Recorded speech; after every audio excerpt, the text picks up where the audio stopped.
Kalau kita masa pandemi begini, kita malas, kita marah, kita ngeluh, kita nyerah, nggak ada gunanya sama sekali. Karena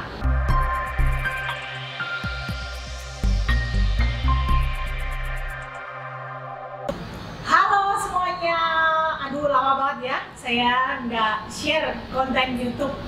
Sorry karena ada banyak sekali ternyata hal-hal yang harus diurus, dari mulai vaksinasi, dari mulai apa lagi ya, COVID, betul. Di mana-mana rasanya semuanya COVID. Dan thanks God deh kalau hari ini saya boleh ketemu lagi bersama-sama dengan Anda semuanya. Bagaimana kabar Anda? Saya berharap bahwa Anda tetap ada di dalam satu keadaan yang kuat, yang sehat.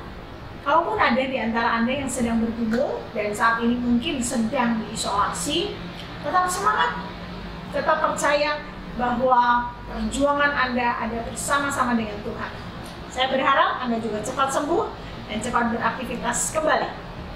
Nah, rekan-rekan sekalian, hari ini saya ada di satu tempat di China, oh bukan.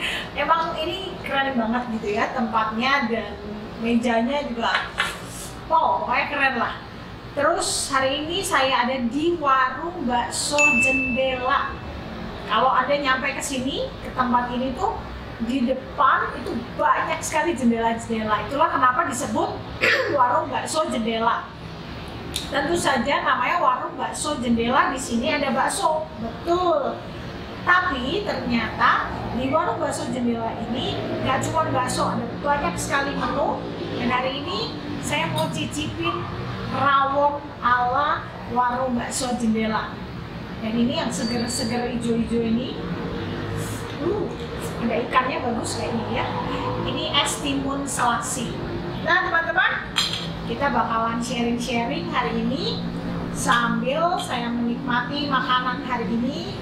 Saya mau sharing, siapa sih yang hari ini tidak menghadapi pandemi? Tentu saja tidak ada. Setiap kita semuanya menghadapi pandemi. Tetapi saya mau kasih tahu teman-teman bahwa pandemi ini tidak hanya bisa kita jalani begitu-begitu saja. Tapi hari ini saya mau bicara tentang menggali potensi kala pandemi. Apa yang bisa kita gali? Banyak orang yang bilang bahwa aduh, pandemi itu udah nggak bisa ngapa-ngapain. Pandemi itu ya cuman bisanya diem aja di rumah. Pandemi bisanya ya cuman tidur, makan, tidur, mandi, jangan lupa. Hanya begitu-begitu saja. Tetapi ternyata tidak begitu. Waktu pandemi kita pun bisa melakukan sesuatu yang istimewa. Teman-teman, saya mau kasih tahu ke kalian ya, bahwa pandemi itu adalah satu keadaan yang rasanya tidak bisa kita hindari. Di depan mata kita, di hadapan kita hari ini, ya memang pandemi itu yang terjadi. Tapi apa yang bisa kita lakukan ketika pandemi ini terjadi? Yang jelas saya mau katakan sama kalian, pandemi itu bukan waktunya untuk malas-malasan. Mumpung pandemi, udahlah nggak usah ngapa-ngapain. Bukan, saya sambil makan ya. Awalnya enak banget. Aduh, sedap Jawa Timur banget. Nah, balik ke yang tadi, pandemi bukan waktunya kita untuk malas-malasan. Pandemi juga bukan waktunya kita untuk marah-marahan. Kebanyakan orang marah kenapa? Satu, nggak bisa keluar. Dua, mau keluar dicegat. Tiga, udah keluar dicegat, kemana-mana tutup, ngapa-ngapain susah. Tapi pandemi bukanlah waktu untuk kita marah-marahan.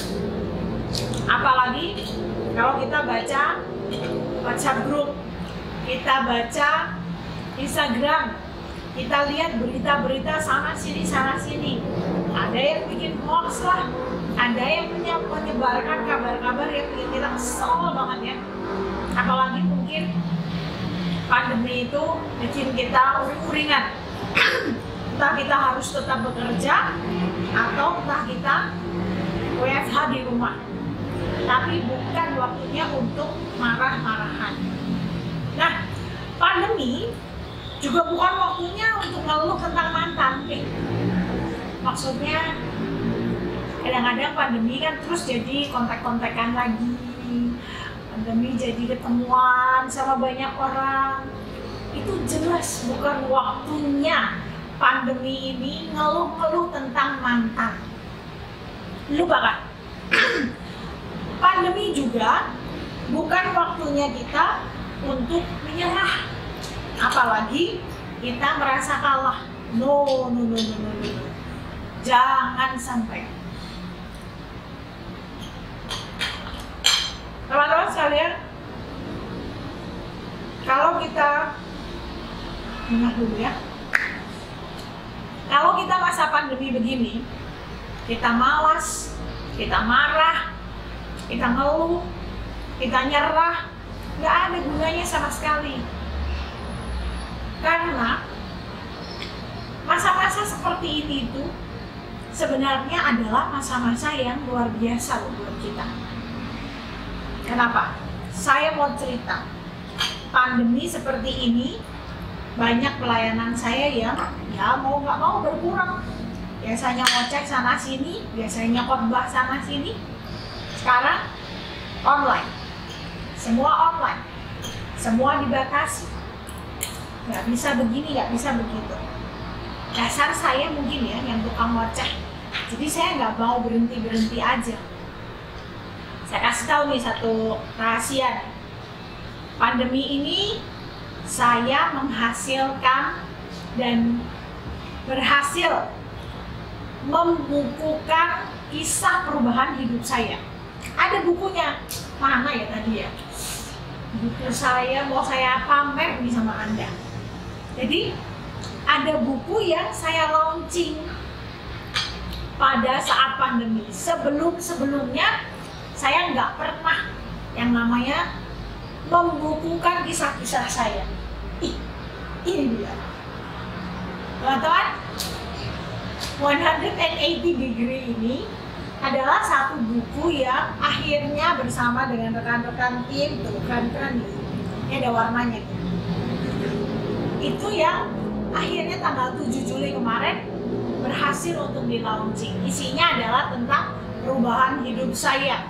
Bagaimana Tuhan membentuk, bagaimana pengalaman saya, bagaimana pahit getirnya hidup, bagaimana kenikmatan dunia, dan lain sebagainya. Tapi ini ada di Instagram 180 Degree.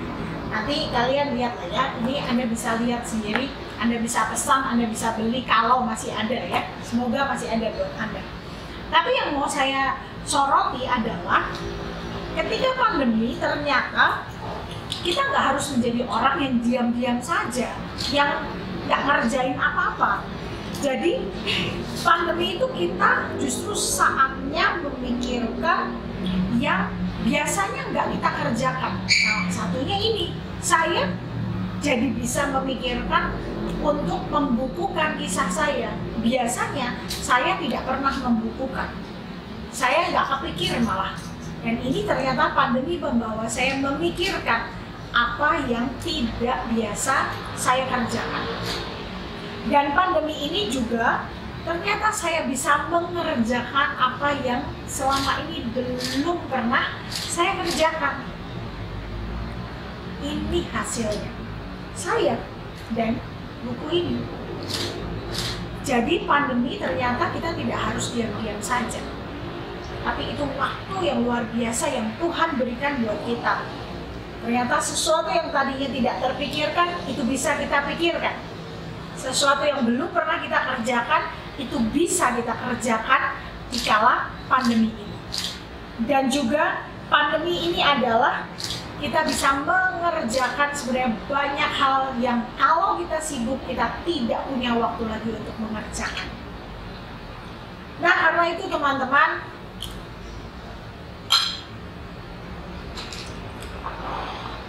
saya berpikir bahwa jangan diam, jangan mau kalah oleh keadaan. Kenapa? Karena kita lebih luar biasa daripada berhentinya keadaan hari ini. Pandemi hanya melambatkan banyak hal, tapi harusnya tidak menghentikan kreativitas kita, tidak menghentikan apa yang bisa kita kerjakan dan bisa kita lakukan. Teman-teman, saya yakin bahwa kalian juga bisa. Kalian bisa memikirkan apa yang selama ini mungkin tidak terpikirkan oleh kalian. Kalian bisa mengerjakan apa yang selama ini belum dikerjakan. Karena itu, kalau saya bisa menghasilkan sesuatu di dalam masa pandemi ini, kenapa Anda tidak? Ayo, kamu pasti bisa juga.